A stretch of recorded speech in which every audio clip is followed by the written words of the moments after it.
کہ وہ مریض جو کہ اسپتال لائے جاتے ہیں اور جب لائے جاتے ہیں تو پتہ چلتا ہے کہ ان کی ڈیتھ ہو چکی ہے، یا پھر وہ مریض جو کہ اسپتال پہنچنے کے چند گھنٹوں بعد ایکسپائر ہو جاتے ہیں، یہ کیسے کہ کرونا وائرس سے ان کی موت واقع ہوئی؟ کیا انتقال جس شخص کا ہو چکا ہو کیا ان کے بھی ٹیسٹ کیے جا رہے ہیں؟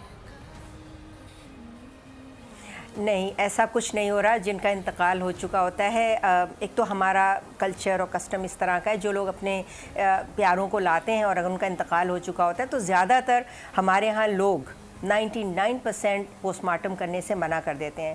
ایک مرے ہوئے شخص کے اوپر ڈائگنوسس کرنا بغیر پوسٹ مارٹم کے ممکن نہیں ہے. اس لیے وہ لوگ جن کا انتقال ہو چکا ہے، جو براڈ ڈیڈ لائے جا رہے ہیں، وہ آپ پہلے ہی اب بتا چکی ہیں پورا تفصیلی کہ کیوں زیادہ لوگ جناح ہسپتال یا ادھر رخ کر رہے ہیں، کیونکہ باقی سب ہسپتال بند ہیں. تو آبویسلی یا تو وہ لوگ گھر سے نکل نہیں پاتے ہیں، یا بائی دا ٹائم وہ ہسپتال پہنچتے ہیں وہ ان کی انتقال ہو چکا ہوتا ہے یا مرنے کے قریب ہوتے ہیں. تو یہ ایک خاص وجہ ہے جس کی وجہ سے ہسپتالوں میں جو لوگ لائے جا رہے ہیں. اور یہ کہنا بالکل مناسب نہیں ہے کہ ہم یہ کہیں کہ سارے کرونا سے مر رہے ہیں، اور یہ کہنا بھی مناسب نہیں ہے کہ ان کو کرونا نہیں ہے. یا تو یہ کیونکہ ہمیں معلوم ہی نہیں ہے. جو چیز ہمیں معلوم نہیں ہے اس کے بارے میں کوئی بھی حتمی رائے نہیں دوں گی. اچھا مجھے یہ بتائیں، ویسے تو پاکستان پر فی الحال تک تو اللہ کا کرم ہے کہ جو ڈیتھ ٹول ہے وہ اس طریقے سے نہیں بڑھا جس طرح ہم نے پوری دنیا میں دیکھا ہے. ویسے تو لائف لاس اگر ایک زندگی بھی جائے تو بھی بڑے افسوس کی بات ہے، کیونکہ جس کا کوئی اپنا پیارا جاتا ہے بڑے دکھ کی اور غم کی بات ہے، ہم اس کے غم میں برابر کے شریک ہیں. لیکن وہ انٹینسٹی پاکستان میں ابھی تک نہیں دیکھی گئی جو کہ پوری دنیا میں ہم لوگوں نے دیکھی ہے.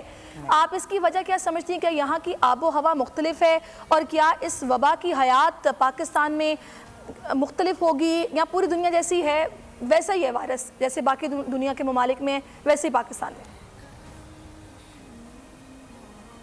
تو پہلے تو یہ ہے کہ اللہ کرے کہ یہ بات بالکل سچ ہو جو آپ کہہ رہی ہیں، اللہ کرے کہ ایسا ہی ہو، مگر ایسا ہے نہیں.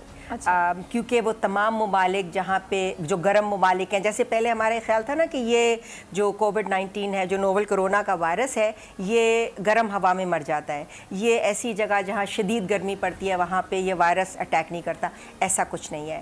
ہمارے ہاں یقیناً اٹیک ریٹ، کیونکہ اٹیک ریٹ تو ہمیں پتہ ہی نہیں ہے، لیکن جو ہمارا کیس فیٹیلٹی ریٹ ہے، یعنی وہ لوگ جن کا انتقال ہو رہا ہے ڈیزیز ہونے کے بعد، وہ ہمارا 1 سے 2% کے درمیان ہے، اور باقی ممالک میں 3 سے 7% کے درمیان ہے. لیکن میں آپ کو اس کی ایک اور وجہ بتاؤں، باقی ممالک میں ٹیسٹنگ کی ایبلٹی بہت زیادہ ہے، یعنی کہ سارے لوگوں کی ٹیسٹنگ ہو رہی ہے. آپ یہ کہنا چاہ رہی ہیں کہ ہمارے ہاں ٹیسٹ ہی نہیں ہو رہے تو اعداد و شمار بھی اس طریقے سے سامنے نہیں آ رہے، ایسے ہی کہنا چاہ رہی ہیں آپ؟ یہ بھی پاسبلٹی ہے، یہ بالکل پاسبلٹی ہے. اور یہ بھی ایک پاسبلٹی ہے جو کہ وہی والی بات ہے نا کہ کیونکہ ٹیسٹنگ نہیں ہوئی ہے. اگر گاؤں دیہات میں، یا ہم یہ اگر ازیوم کر لیں کہ وہ لوگ جن کی ڈیتھ ہوئی ہے جو ہسپتال آ رہے ہیں، یا وہ لوگ جو گاؤں میں جن کی ڈیتھ ہو گئی ہے، کیا وہ لوگ کرونا سے مرے ہیں یا نہیں، ہمیں نہیں معلوم ہے. لیکن ہمارا ابھی تک ڈیتھ ریٹ کم آیا ہے.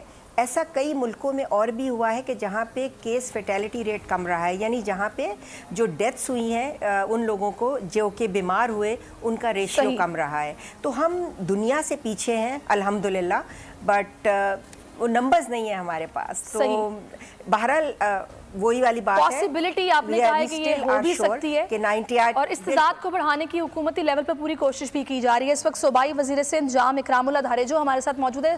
بہت شکریہ جام صاحب آپ کے وقت کا. ابھی ڈاکٹر صاحبہ سے میں بات کر رہی تھی، انہوں نے کہا کہ ٹیسٹنگ جو ایبلٹی ہے ہماری وہ ابھی استعداد اس حد تک نہیں ہے جس طرح ہونی چاہیے. شاید یہی وجہ ہے کہ اعداد و شمار اتنے زیادہ نہیں ہیں جیسے ہم باہر کے ممالک میں دیکھ رہے ہیں.